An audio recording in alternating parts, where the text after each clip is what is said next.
Coming up on Mountain News at 5:30, another group of hostages held by Hamas has been released.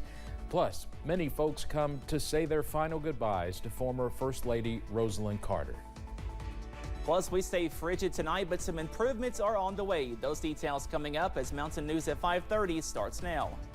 Dedicated to Southern and Eastern Kentucky, this is WYMT Mountain News at 5:30.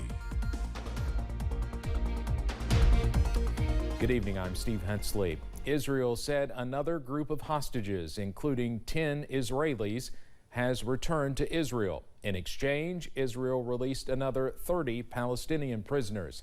It's part of the two-day extension of the temporary ceasefire between Hamas and Israel. And CBS News has learned that CIA Director William Burns is in Qatar for talks to try to reach an even longer truce. CBS's Natalie Brand reports from the White House. Another group of hostages took their first steps of freedom, arriving into Egypt Tuesday as part of the deal extending the temporary ceasefire between Hamas and Israel. 60 Israeli hostages have now been freed under the agreement. But the agony continues for the relatives of the youngest hostage, 10-month-old Kafir Bibas and his 4-year-old brother Ariel, who were abducted along with their parents. We don't know where they are being held. What is their condition? A Hamas official told CBS News it's looking to extend the pause in fighting even further, which could result in the release of not just women and children being held, but also men and abducted Israeli soldiers. The White House has said it wants to see the pause continue as long as prisoners keep coming out. We're determined to continue that for as long as possible to bring as many people home as we possibly can. CBS News has confirmed that CIA Director William Burns attended meetings in Qatar about the conflict and the hostages. Israel continues to release Palestinian prisoners as part of the deal. The truce extension has also enabled the UN to deliver even more desperately needed food and other humanitarian aid to civilians in Gaza. Our team saw hunger, desperation, and destruction. The White House says U.S. military flights with additional aid, including medical and winter-related supplies, are expected to arrive soon. Natalie Brand, CBS News, the White House. CBS News has learned the goal of CIA Director Burns involved in the negotiations to help speed up the number of hostages released, particularly the American hostages. The U.S. says there are still up to 9 Americans in captivity, including a couple of women. Elon Musk has agreed to operate Starlink in Gaza only with Israel's approval. Israeli officials say the Starlink satellite units can only be operated in Israel with the approval of the Israeli Ministry of Communications, including in the Gaza Strip. In late October, Musk said that Starlink would support connectivity to internationally recognized aid organizations in Gaza. That's after the besieged territory suffered a loss of internet service. A Vermont man is behind bars accused of shooting 3 Palestinian students in what police are calling a possible hate crime. It happened last Saturday night near the University of Vermont. Reports say the trio was in town for the holidays. Well, lawmakers are now starting to address what authorities are calling an increase in hate crimes across the nation. This is all happening as some in Congress are calling for Palestinians to be expelled from the United States. The idea that these 3 students would be thrown out, that's what that suggestion is. They're going to schools like Brown, Haverford, and Trinity College, where my daughter went.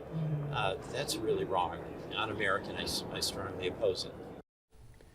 Welch admits there's not any real legislation to address the potential hate crimes, but added addressing the issue is a priority for many members of Congress.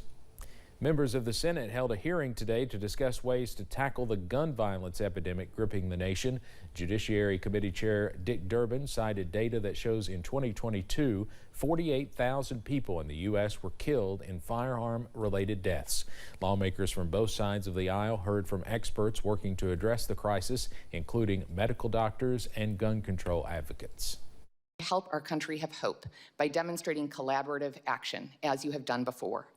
we are turning into a nation of traumatized survivors. To the extent that we can get people in crisis help, especially lethal means counseling about all lethal means, not just firearms, that saves lives. Guns are now the #1 cause of death among America's children and teenagers. Our preview of winter continues as we start this week. Here's a live look from Buffalo Mountain. You can see not a cloud in the sky as the sun continues to set this evening. That current temperature already below freezing over in Perry County at 30 degrees. Most of us in the Big Sandy Valley, also Southwest Virginia, below freezing at this hour. Down to 29 for Pikeville, Grundy, Clintwood, 31 for Jackson, and 35 in Manchester, also Harlan. All of us are well below freezing as we go later on into tonight. Up on first alert, pinpoint Doppler as high pressure continues to sit over the region. More dry weather is on the way not only tonight, but also on Wednesday. Now, we are watching out for some improvements in that forecast by Wednesday. Temperatures are still below average tomorrow, but not as cold as Monday and Tuesday. Highs back in the upper 40s and lower 50s on Wednesday. Middle 50s to some 60s on the way by this weekend. Also watching out for a soggy start to December as more showers are on the way by Friday. And also watching out for some breezy weather on Friday as well. Those details plus your full 7-day forecast on the way in just a few minutes. Steve? Cameron, thank you. We are seeing our first images of former President Jimmy Carter since the passing of his wife of 77 years, Rosalynn. The former president attended a memorial tribute for his wife in Atlanta today, along with other former U.S. presidents and every former First Lady. CBS's Skylar Henry has more on the moving tribute. America the Beautiful played as Rosalynn Carter's casket entered the sanctuary of Glen Memorial Church in Atlanta. Seated in the front row, her husband of 77 years, former President Jimmy Carter, in a wheelchair and lap blanket. He was joined by the Bidens, Clintons, and every living former First Lady. Rosalynn Carter would be so pleased to see that she brought all of you together on this day. The meticulously curated tribute included some of the former First Lady's favorite hymns.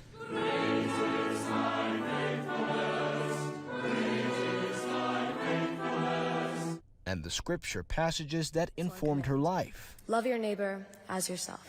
The Carter's son, Chip, memorialized his mother.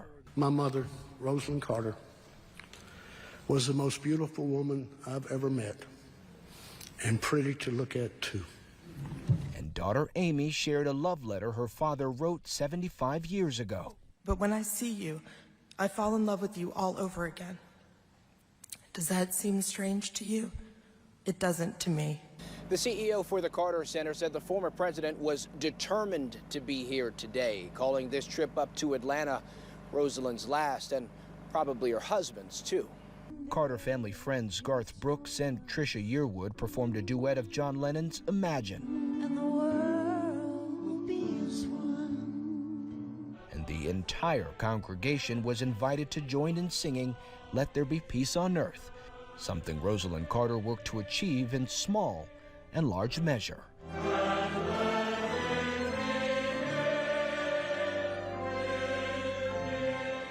Skylar Henry, CBS News, Atlanta. Looks like a beautiful service. A private funeral will be held tomorrow, and Mrs. Carter will be laid to rest at the family's home in Plains, Georgia. Disgraced former South Carolina attorney Alex Murda has been sentenced to 27 years in prison. During a hearing earlier today, Murda pleaded guilty to nearly 24 federal fraud and money laundering charges. Murda's victims and their attorneys were given the chance to speak during the hearing. I really don't have words. You lied, you cheated, you stole, you betrayed me and my family and everybody else. And you did it at a cost of my mom's death, first of all. Murda's 27-year sentence was negotiated by his lawyers and state prosecutors. Paul Whelan says he was assaulted in a Russian labor camp. He is the American who's been in prison in Russia for nearly 5 years. Whelan issued a statement saying a 50-year-old Turkish prisoner with anti-American leanings punched him in the face. He says other prisoners stepped in to help while he looked for a guard. Whelan claims guards are difficult to find on the factory floor at the camp located in remote Mordovia. Nikki Haley has picked up a key financial support to boost her chances in the Republican presidential primary. Billionaire Charles Koch is throwing the resources and influence of his network behind the former South Carolina governor in the Republican presidential primary. Earlier this year, AFP Action, a political arm of Koch's network, pledged to back a single contender in the Republican primary for the first time in its history. Virgin Atlantic has made history, flying the first transatlantic flight powered by 100% sustainable aviation fuel. Earlier today, the Boeing 787 took off from London, England, heading toward New York. Virgin Atlantic says it uses 70 tons of fuel made mostly from waste cooking oils and animal fat. This flight was a demonstration and did not carry any paying passengers. Coming up on Mountain News at 5:30, talking finances can be stressful, particularly around the holidays. Some advice to help you avoid holiday fights about money. Plus, we are tracking that next rainmaker later this week. Your first alert forecast after this break.